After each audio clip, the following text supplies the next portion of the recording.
Chapter 19. Prince Andor's adventure begins. At King Nicholas's castle, a terrible battle raged inside the wolf, Staley. He sensed Vilmos's murderous intentions towards his master, and the slightest whiff of the magician caused his hackles to rise. But Vilmos had been feeding him magic meats to make him more docile, a treat coated in a special powder that he prepared according to a recipe from Inico.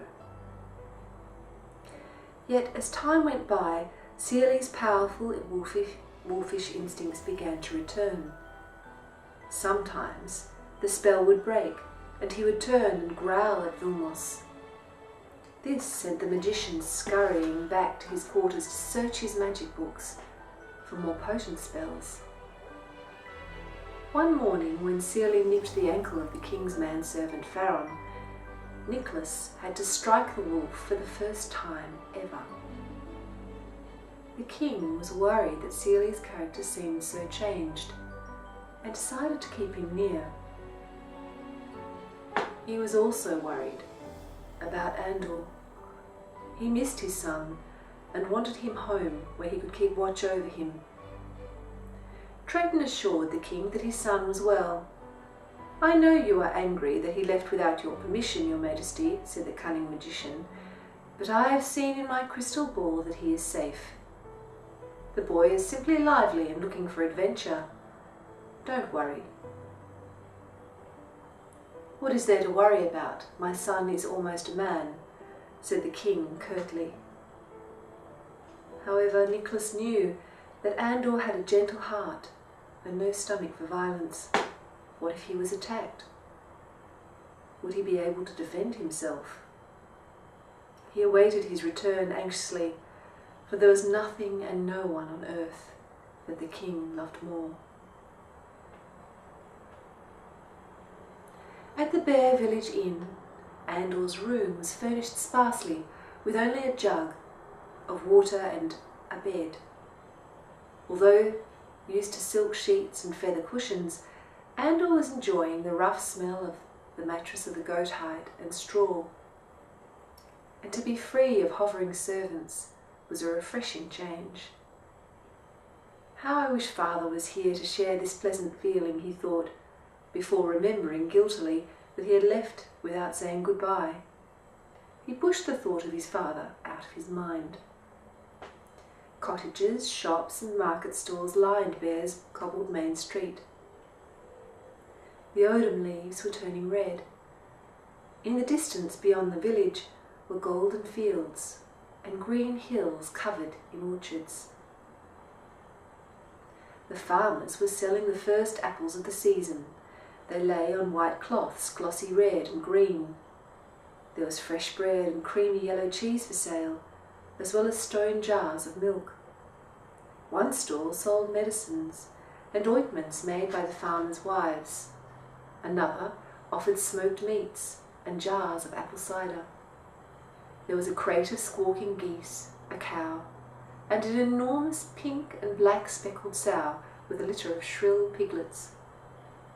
Andor enjoyed walking among the people, sampling the food and listening to the gossip. He stopped to buy apples from a farmer whose red beard covered his chest. "A gold piece, is it?" said the farmer, surprised. "You can buy all the apples on the table for that." "Just a bag of those little green ones, please," said Andor. "And those beautiful arrows, are they for sale?" He pointed to the quiver of arrows by the farmer's feet. The farmer chuckled. "I knew that gold was not for nothing. You recognize craftsmanship when you see it, do you, traveller? Well then, making arrows is my passion, young sir, and I've been making many more of late." He drew out one of the arrows. It was indeed very well made. Its tip was sharp and fine, and the feathers clean and stiff. "Fly like little beauties they do, sir." "I bet they do." "You can have this quiver full. Not often I get a piece of gold. Radburn's my name. Where are you from?" I'm a loyal subject of King Nicholas, said Andor, hoisting the quiver onto his shoulder. I'm travelling home. He's a fine king, is he not? I used to admire King Nicholas, but I've heard that he plans to sell us to King Harman, who'll work us to the bone and take all the fruits of the land. These sweet days of freedom, Radburn gestured to the marketplace filled with people and animals, and the happy sounds of laughter and chattering, may be coming to an end. You can't believe that, said Andor. Where did you hear this story? Everyone's talking about it. There was a man telling us in the alehouse a few nights ago.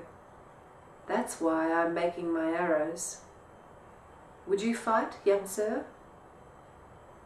For a just cause, replied Andor honestly. If King Nicholas turns against his people will turn against him. We don't want to be Harman's slaves. They say that when he lost his daughter, he lost his sense of reason. What kind of man lets his child be stolen, I ask you? Andor rubbed his chin. He hadn't expected this. What did the man who said these things in the alehouse look like? Fattish, with thin fingers, ring on his thumb. I had more in one ale, if you know what I mean. What kind of ring was he wearing?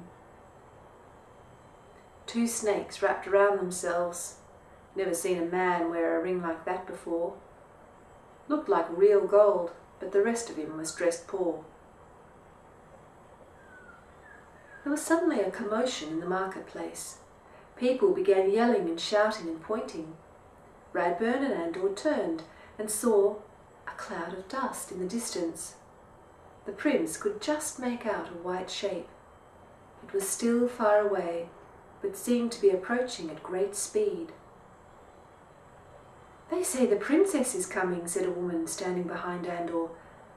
They say Irina's returning to Ragnar Castle. I heard she was taken in by a farmer, said another woman. William of the Stony Creek farm on the north side, said a different man. William, said Radburn. I know William and Octavia and their little girl. Well, they say Irina is the true princess. Nonsense, said Radburn, shaking his head. That girl is no princess. She used to run on all fours like a dog.